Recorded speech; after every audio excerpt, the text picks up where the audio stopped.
Tenemos para hoy el tema prometido en la invitación que les llegó, y el tema es la cristiandad. La cristiandad en la historia universal y también en la historia de México. Vamos a comenzar por definir cristiandad. Cristiandad no es lo mismo que cristianismo, si bien obviamente lo implica.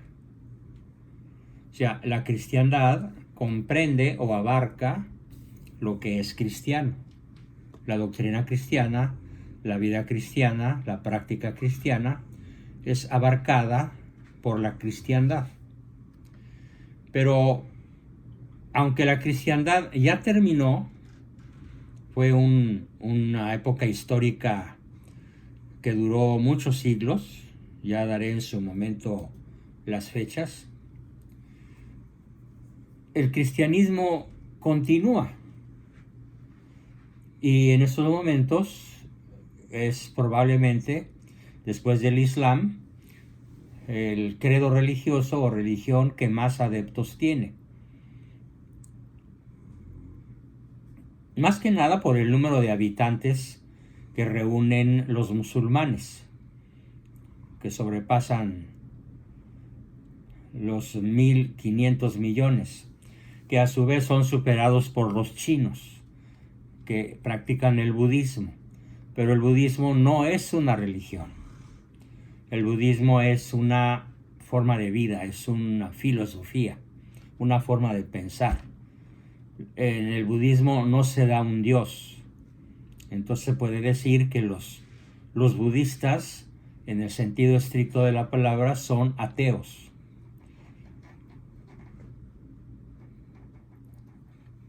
Y en tercer lugar tendríamos los países que, a pesar de la decadencia, a pesar del posmodernismo y de muchos otros fenómenos que aquí hemos criticado, pues el cristianismo sigue vigente. Nada más que ya no es cristiandad, es cristianismo. Y más que religión de Estado, como lo fue durante la cristiandad, el cristianismo es la religión dominante en algunas naciones, como México, por ejemplo, al menos de intención o por ser bautizados, aunque en la práctica pues ofrezca muchas dificultades, muchas carencias y muchos defectos. Entonces la cristiandad, diferente del cristianismo, ¿en qué consiste? La cristiandad consiste en que el Estado, el rey, el emperador, el presidente, el primer ministro, las autoridades, el Congreso, los diputados, los senadores de un determinado país reconocen al cristianismo como la religión oficial de ese Estado.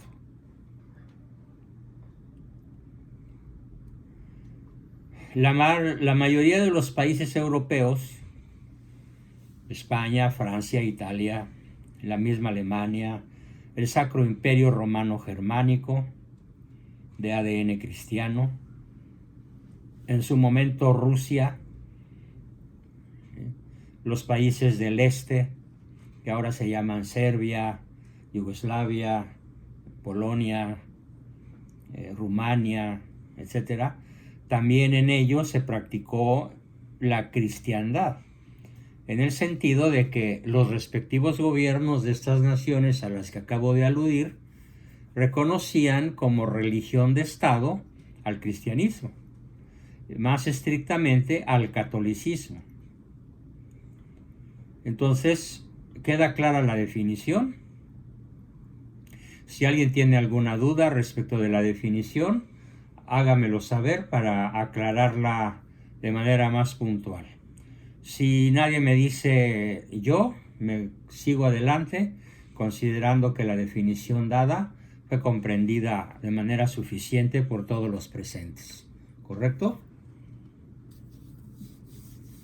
Fue entonces como un periodo de la historia de la humanidad. Es un periodo de la historia de la humanidad, ¿sí? Es un periodo que comienza en el siglo IV de nuestra era.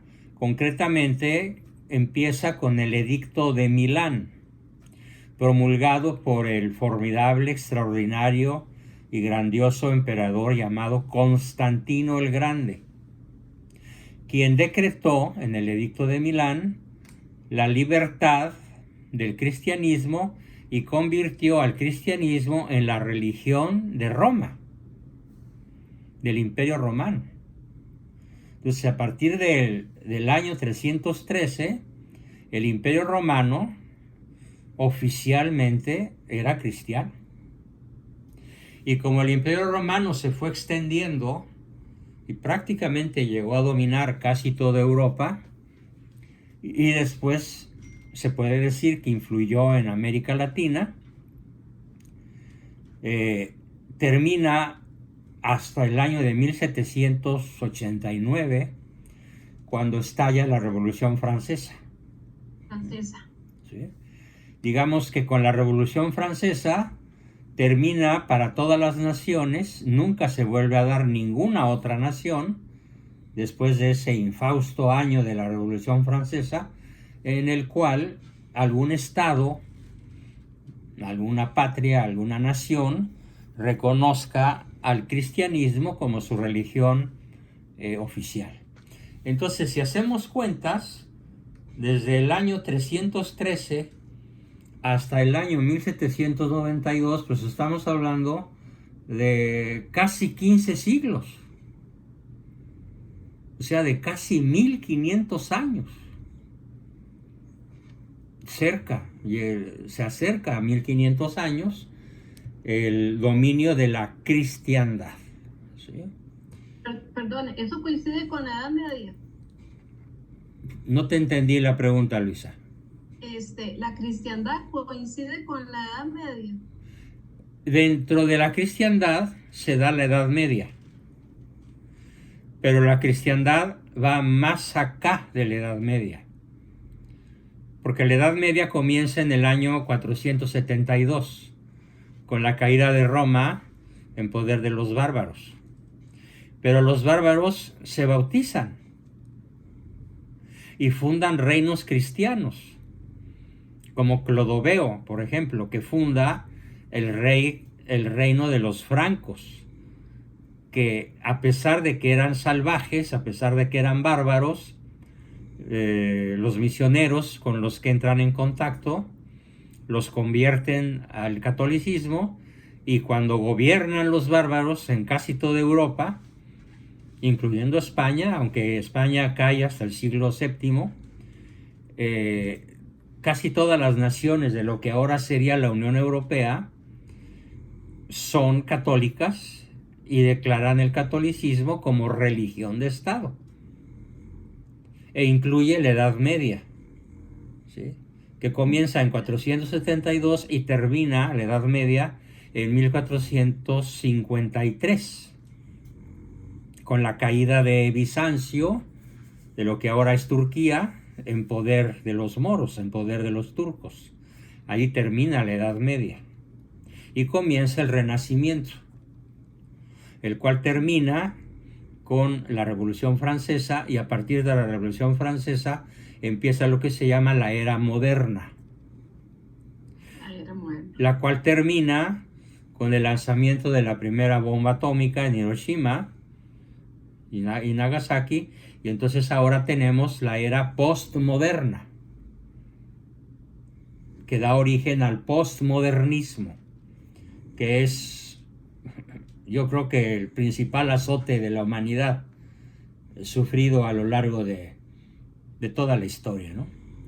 Bien, entonces quedó claro lo que es la cristiandad. ¿Ninguna duda?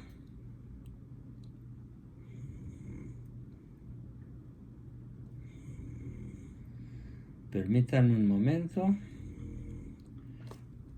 Bien, entonces vamos a ver. Claro que hay que tomar en cuenta que la predicación de nuestro Señor Jesucristo pues fue lo que inspiró a los gobernantes de la cristiandad a hacer del cristianismo, que empieza a llamarse catolicismo desde el primer siglo, a crear la religión de Estado, en el cual, en el cristianismo, se reconoce pues a Cristo Rey. De tal forma que las naciones católicas reconocen que el que inspira las leyes, el que rige el planeta, el que rige el universo, en la cristiandad se considera que es nuestro Señor Jesucristo. Así que la figura central de la cristiandad pues es Cristo, ¿no? Bien. Vamos a ver. Se produjeron muchos y muy numerosos sucesos y hechos relevantes. Voy a hacer a continuación una relación de los acontecimientos más relevantes del periodo que llamamos la cristiandad. Ya dije el primero, que es cuando comienza la Edad Media, la cristiandad. Todavía no comenzaba la Edad Media, todavía era la época antigua, ¿sí? Todavía era la época de los emperadores romanos. El Edicto de Milán, promulgado en el año 313, repito, estableció varias cosas. La libertad de religión, 1. 2. Puso fin a la persecución de los cristianos en el Imperio Romano. Por ese edicto se estableció su libertad para vivir su religión a la luz del día y dejó de perseguir a los cristianos. Y Constantino y su esposa y los emperadores subsiguientes hicieron de la religión católica la religión de Estado. Podemos decir que ahí comienza pues la cristiandad. Y luego un suceso muy relevante, extraordinariamente relevante, que tiene lugar en el en el año 325. Unos poquitos años después del Edicto de Milán, se celebra lo que se llama el Concilio de Nicea, en 325. Este concilio fue convocado por el emperador Constantino, que gobernó el imperio durante 30 años aproximadamente. Y en este concilio reunió a obispos de todo el imperio romano. Vinieron de Tracia, de Grecia, de Oriente, de Occidente, vinieron de todas partes del mundo conocido en la época y dominado por Roma, para reunirse en el Concilio de Nicea y resolver las controversias que había sobre la naturaleza de Cristo. Porque había un señor de nombre Arrio, ¿sí?, que negaba la divinidad de Cristo. Y la herejía arriana se extendió por muchos países.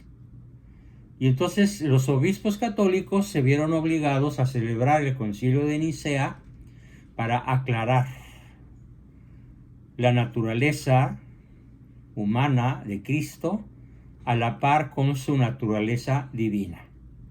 Es entonces en el Concilio de Nicea cuando se formula el credo, el primer credo de los apóstoles, muy parecido al credo que recitamos en la actualidad, pero que no tenía todos los artículos o todos los enunciados que hoy tiene, porque el credo que hoy rige fue redactado hasta el Concilio de Trento, muchos siglos después, todavía dentro del periodo que llamamos cristiandad. Entonces, con el Concilio de Nicea se establecen, fíjense muy bien, las bases de la teología cristiana ortodoxa. Ortodoxa en el sentido de lo correcto, lo que realmente Cristo quiso decir, lo que realmente es el cristianismo, se establece, se formula, se redacta por escrito en el credo de Nicea. En el credo del Concilio de Trento no se borra ninguna de las declaraciones del Concilio de Nicea, del credo del Concilio de Nicea, pero sí se amplía y se profundiza. Ya lo vamos a ver en su momento. Pero es muy importante que no pierdan de vista que todos los obispos del mundo civilizado, incluso del norte de África, se reunieron, bueno, porque hasta allá llegaba el poder de Roma, y Asia Menor también, lo que ahora sería Libia, lo que sería Líbano, Israel y toda la región que hoy está en conflicto, en guerra entre Israel y Gaza, ya era una región cristiana porque allí dominaba Roma. También de ahí fueron a contribuir con su sabiduría y su experiencia a la formulación, pues, del credo de Nicea. Es nuestro primer credo de la historia de nuestra fe, de nuestra religión. Después viene un suceso extraordinariamente importante, el suceso número 3, ya habíamos visto 2, que ocurre, corrijo, no en el 472, sino en el 476, que es la caída del Imperio Romano de Occidente. Ya se había formado un doble imperio, porque era tan tremendamente extenso el territorio romano que los emperadores decidieron dividirlo en dos: el Imperio Romano de Occidente, con capital en Roma, y el Imperio Romano de Oriente, con capital en una ciudad que en aquella época se llamaba Constantinopla. A lo largo de la historia, Constantinopla cambió su nombre 2 veces. Después de Constantinopla, ¿alguien sabe cómo se llamó? Es una pregunta de cultura general muy interesante.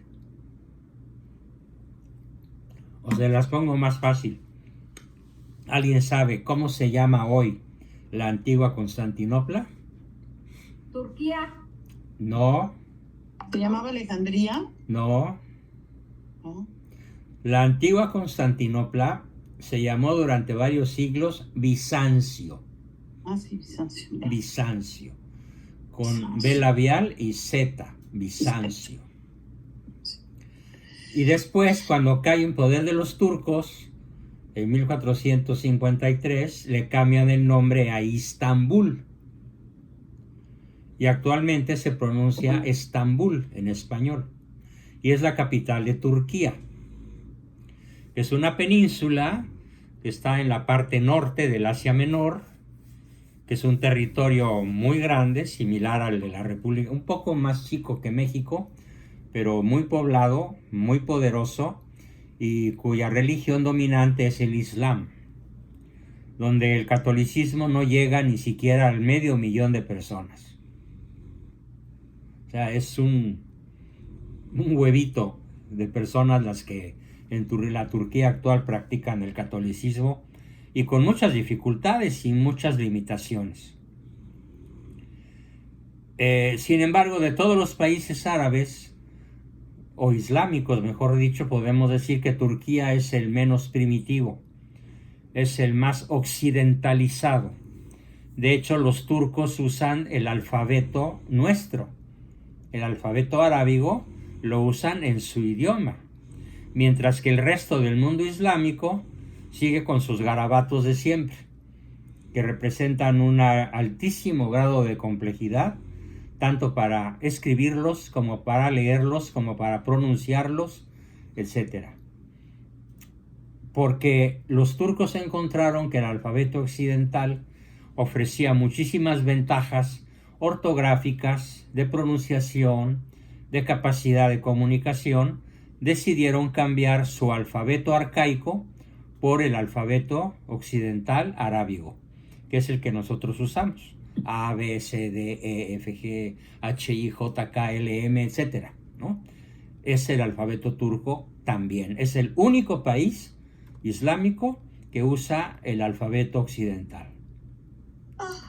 Bien, después de la caída del Imperio Romano de Occidente, en el año 476, en donde gobernaba un chamaco de 14 años, jovencito, era un adolescente, que se llamaba, era el emperador, lo habían hecho emperador de la manera más absurda, se llamaba Rómulo Augustulo, y es el último emperador de la lista larga de más de 200 emperadores romanos desde que hubo emperadores.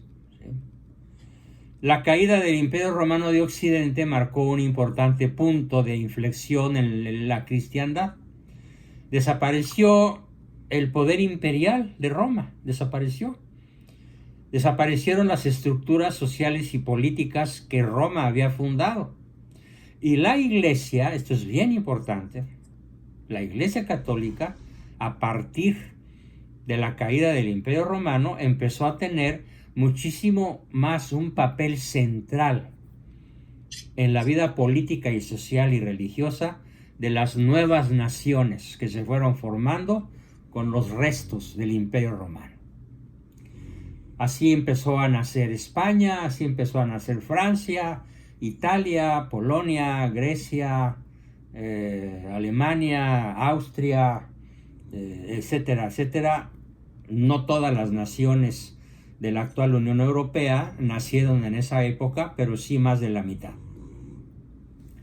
Así que eso ocurre a partir de la caída del Imperio Romano de Occidente y comienza un periodo de muchísimo mayor cristianismo, de muchísimo mayor unidad entre el Estado y la Iglesia. De tal manera que llega un momento en donde los príncipes pueden ser obispos y cardenales. Y los cardenales y los obispos pueden ser gobernantes, presidentes, primeros ministros y hasta reyes o emperadores. Eso fue un rasgo característico de la cristiandad. ¿Sí? Luego tenemos como fenómeno o suceso número 4 algo muy triste, que es el cisma entre Oriente y Occidente. ¿Sí? Un cisma, es decir, cisma con C quiere decir fractura, quiere decir división. En estos momentos, en diciembre 22 del 2023, un cisma nuevo es inminente.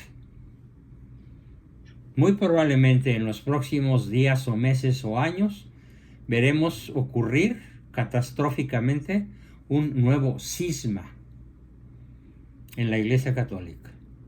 Ojalá mi boca no sea de profeta y ojalá me equivoque, pero hay demasiados signos para pensar que va a haber otro cisma muchísimo peor que el que ocurrió en el año 1054, en donde Oriente y Occidente no solamente fueron dos imperios separados por emperadores y gobernantes distintos, sino dos iglesias.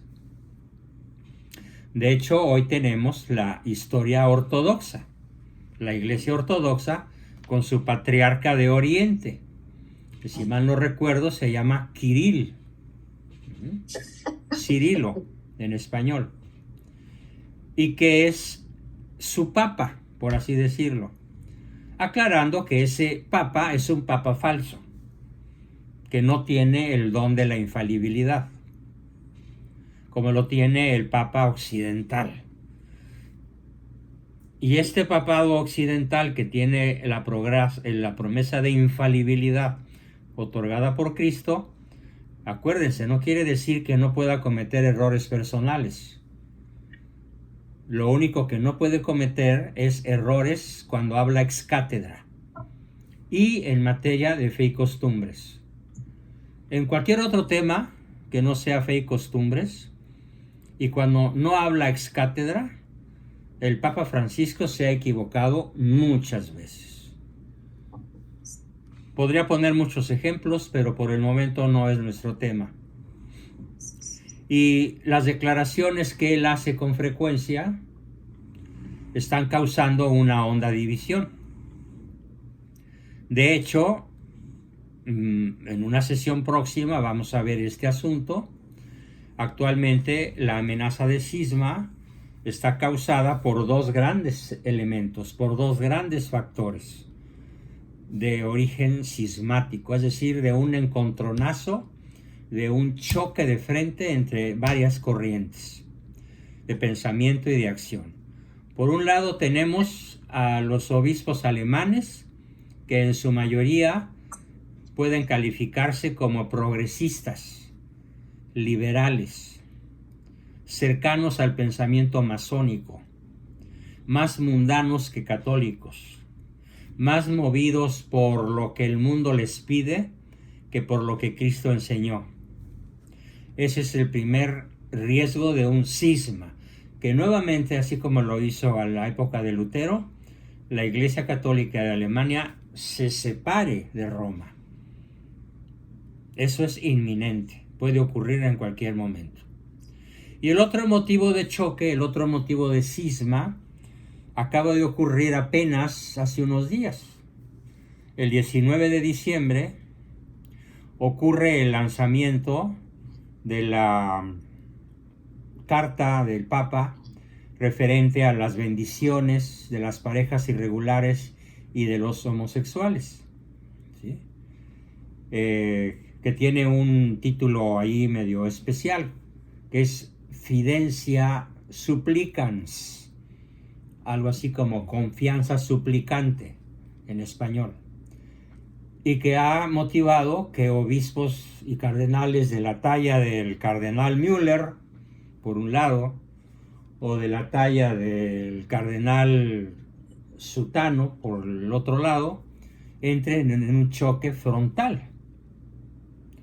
Ha provocado que algunos obispos, muchos obispos, centenares de obispos, sobre todo de las naciones africanas, se declaren en rebeldía y digan: nosotros no vamos a bendecir parejas homosexuales ni parejas irregulares, porque no se puede bendecir el pecado.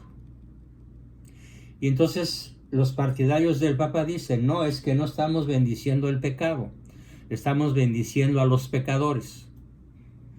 Y total, la polémica en esos momentos podemos decir que está más candente que los peores bombardeos que han ocurrido en Gaza en los últimos días, que han matado a 2 o 3 mil personas en pocas horas. Podemos hacer esa analogía, el choque entre estos tres elementos: los obispos alemanes, los seguidores del Papa y los que le piden que rectifique porque consideran que esa carta pastoral Supplicans, de esperanza suplicante o confianza suplicante, dicen muchísimos que el Papa está cometiendo una herejía. Yo aclaro que el Papa no puede cometer herejías. Además, es una declaración apostólica, pero no es ni siquiera una encíclica, y muchísimo menos es una declaración ex cátedra. Por lo tanto, no puede ese documento ser tachado de hereje. Pero a pesar de esto, muchas personas contrarias al documento recién publicado dicen que el Papa está cometiendo un sacrilegio con la bendición dada a las parejas irregulares y a los homosexuales, a las parejas homosexuales. Me voy a tomar el tiempo, ya di el tema sobre el asunto, pero no esperaba yo, se los platico abiertamente, no esperaba yo ver a mi iglesia tan hondamente dividida. Para mí ha sido una sorpresa dolorosa. Ha sido... No me he escandalizado, por supuesto, porque a mi edad, ¿quién se puede escandalizar de cualquier cosa? Después de vivir más de 80 años, ¿no? No hablo de escándalo para mí, hablo de tristeza, de cierto desconcierto, de ciertas dudas que me han sembrado tanto tirios como troyanos. Y entonces pues he entrado en una fase de estudio y de reflexión. Y la reflexión más honda que puedo hacer en este momento, sin temor a equivocarme, es que puede haber, como en el 1054, casi 1000 años después, un nuevo cisma. Hay que orar para que no ocurra. Hay que orar para que las jerarquías de uno y otro bando tengan la humildad y la inteligencia de ponerse de acuerdo, al menos en lo esencial, ¿sí? Y bueno, lo esencial, independientemente de las críticas que el documento ha recibido, lo esencial es que, en efecto, desde el punto de vista doctrinal, sigue siendo impecable. Las críticas no se hacen al documento en lo que tenga de doctrinal, que el Papa mismo dice no es una declaración doctrinal. Las críticas van por el efecto pastoral que está teniendo y que ha obligado a muchísimos católicos de buena fe a estudiar, a pedir discernimiento al Espíritu Santo, a reflexionar con mayor profundidad y a hacer oración para que no vuelva a ocurrir ese terrible cisma que podría suceder, muchísimo peor que el que ocurrió cuando Oriente y Occidente se separaron, creando una iglesia falsa, que es la ortodoxa. Las diferencias teológicas que hubo y que ya de hecho hay, hondas diferencias teológicas, las diferencias políticas y las diferencias culturales, se habían acumulado a lo largo de los siglos y llevaron a un cisma, lo que resultó en la separación definitiva entre Oriente y Occidente. En el año, 1054. Ahora no habría una diferencia geográfica entre Oriente y Occidente, no. Estamos hablando de que el señor obispo de la diócesis del Distrito Federal de la Ciudad de México ha hecho declaraciones absolutamente opuestas a las que han hecho los obispos de Monterrey. Estamos hablando entonces no de norte contra sur, sino de dos ciudades mexicanas que son de las más importantes del país, cuyas jerarquías piensan de manera radicalmente distinta, opuesta, y se dicen unos a otros lo indecible. Nomás no usan groserías, pero sí usan epítetos calificativos sumamente sonoros, como herejía, sacrilegio, profanación, temeridad y otras palabras similares con las cuales ambos bandos se atacan.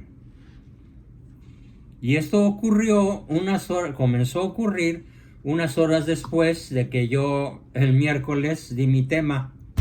Bueno, pues ayer se armó la gorda a escala mundial y hoy esa gorda se volvió 1000 veces más gorda que ayer y que antier. Y lo más probable es que el drama siga incrementándose por las diferencias teológicas, políticas y culturales que se acumulan a lo largo de los siglos y que llevan al cisma. Bueno, volviendo a nuestro periodo de la cristiandad, en ese largo periodo de los siglos IV a XVIII, ocurrió un fenómeno apasionante que será digno de ser tomado en cuenta y al cual en su momento le dedicaré varias sesiones. Y me refiero a las cruzadas, que prácticamente duran 2 siglos, que comienzan en el año 1000 y pico, y terminan en el siglo XIII, en el año 1200 y fracción. Estas cruzadas fueron una serie de expediciones militares llevadas a cabo por los cristianos europeos con el objetivo de retomar, de rescatar Tierra Santa de manos del Islam, de manos de los musulmanes. Porque qué cosa más sacrílega que el Santo Sepulcro o el Templo de Jerusalén o la ciudad misma sagrada de Jerusalén hubieran caído en poder de los más terribles adversarios, de los más poderosos adversarios, de los más feroces, aguerridos y sacrificadores de cristianos que ha tenido la historia, que es precisamente el Islam. Entonces las cruzadas tuvieron un impacto muy significativo tanto en la cristiandad como en las relaciones entre la cristiandad y el Islam.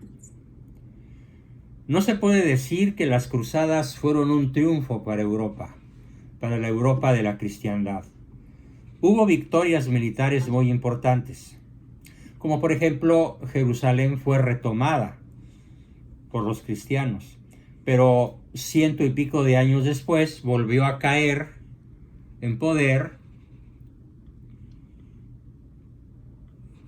del Islam. Y actualmente en Jerusalén y en toda esa región, digamos que se dan en coexistencia relativamente pacífica el Islam, el cristianismo y el judaísmo en una misma ciudad. Entonces, en una misma ciudad, en un mismo barrio y en una misma colonia, en una misma calle e incluso en un mismo hogar, papá, mamá y los hijos pueden pertenecer, cada uno por separado, a las 3 religiones presentes en esa franja, tan pequeña, pero tan significativa que es el cercano Oriente. La Reforma Protestante, volviendo al sexto tema, a la sexta ocurrencia durante el periodo de la cristiandad, la Reforma Protestante fue liderada por figuras tan importantes, pero tan pecadoras, tan pecaminosas, tan destorlongadas, viciosas y hasta grotescas, como lo fueron Martín Lutero, Juan Calvino y Ulrico Zwinglio. Son los 3 principales reformadores protestantes del siglo XVI, que desafiaron con mucho éxito político, militar, social, religioso, desafiaron a la Iglesia Católica Romana y se puede decir que la vencieron, porque se separaron de ellas y crearon lo que hoy se conoce como el bloque de las naciones protestantes. Suecia, Noruega, Dinamarca, por citar a las 3 más importantes. En gran medida Alemania. Alemania es más protestante que católica. Y por fortuna se conservan naciones abrumadoramente más católicas que protestantes, como lo serían, por ejemplo, las ejemplares Hungría y Polonia.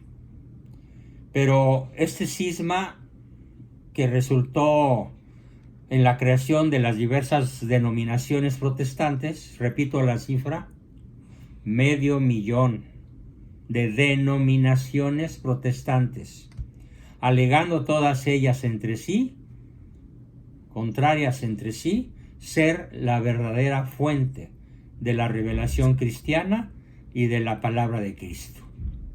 Obviamente, si todos dicen lo mismo, nosotros somos la verdad, pues matemáticamente o todos están en el error o solo una tiene la verdad. Porque acertar a la verdad ocurre, como lo hemos dicho ya en otras sesiones, solo de una manera. Solo hay una verdad, la cual fue destruida a lo largo de los siglos por las guerras, los descubrimientos, las reformas, las evoluciones dentro de la fe cristiana, moldeando el desarrollo y su influencia sobre el mundo.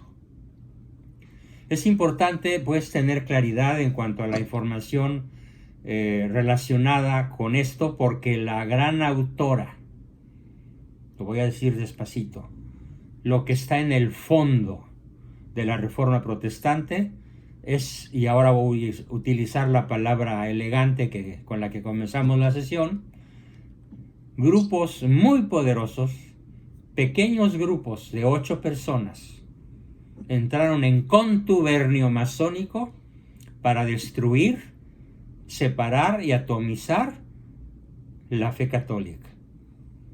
Y lograron la atomización. porque en vez de una santa católica apostólica romana, resultaron en 500.000 de denominaciones contradictorias. ¿A quién atribuir esta obra diabólica? Pues sí, a los humanos que en contubernios, en miles de contubernios en diferentes naciones, pero sobre todo en Alemania, llevaron a cabo la destrucción. Pero no pierdan de vista que esta destrucción es obra de la masonería, que conspira en lo oscuro, que conspira en secreto para suplantar a Cristo por un ser supremo, impersonal, lejano e indiferente a lo que ocurre con la historia humana.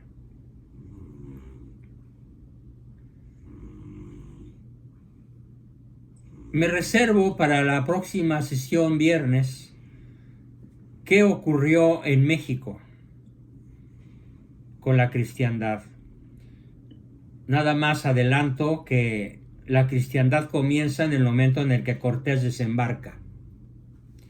Y por desgracia, la historia que les han enseñado a la mayoría de ustedes es que el actual territorio de Mesoamérica, donde ahora está México, Centroamérica y todo el sur de los Estados Unidos, era una especie de tierra santa donde vivían los santos maravillosos, cultos, civilizados, aztecas, y que llegaron unos hombres barbados, crueles y despiadados, que se robaron su oro y los exterminaron. Esto se llama leyenda negra, y es una acción terriblemente eficiente emprendida contra la cristiandad. También la masonería logra con la Revolución Francesa la extinción de la cristiandad como modelo político. A partir del triunfo macabro, sangriento, brutal, todavía hay regiones de Francia mal pobladas, con una densidad de población 5 y hasta 10 veces menor que el resto de Francia o de Europa, debido a la persecución brutal que sufrieron los católicos, sobre todo los vandeanos, los habitantes de una región que se llama la Vendée, en el centro de Francia, a manos de los republicanos, ateos, masones, perseguidores de la iglesia, que lograron terminar el concepto de cristiandad de tal manera tan contundente que nunca más, a partir de la Revolución Francesa, volvió a existir en el planeta entero una sola nación que reconozca el cristianismo o el catolicismo como religión de Estado. Con la Revolución Francesa, pues, terminó el periodo que hoy conocemos con el nombre de la cristiandad. Me reservo, pues, para el próximo viernes el relato de la cristiandad en la Nueva España. ¿Qué ocurrió con México, con lo que ahora es México? ¿Cómo comenzó aquí la cristiandad? ¿Qué sucesos hubo? ¿Cómo se desarrolló? Y cómo también desapareció. Porque hoy la cristiandad en México se puede decir que no existe. Existen una mayoría de sedicentes cristianos bautizados, pero que están muy lejos realmente de practicar la fe cristiana.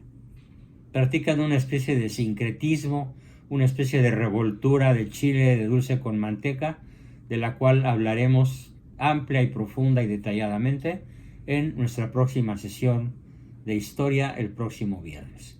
Bien, pues con esto terminamos la exposición del día de hoy. Y como siempre lo hacemos, comenzamos a escucharlos con sus dudas, preguntas, comentarios y aportaciones. Adelante, por favor.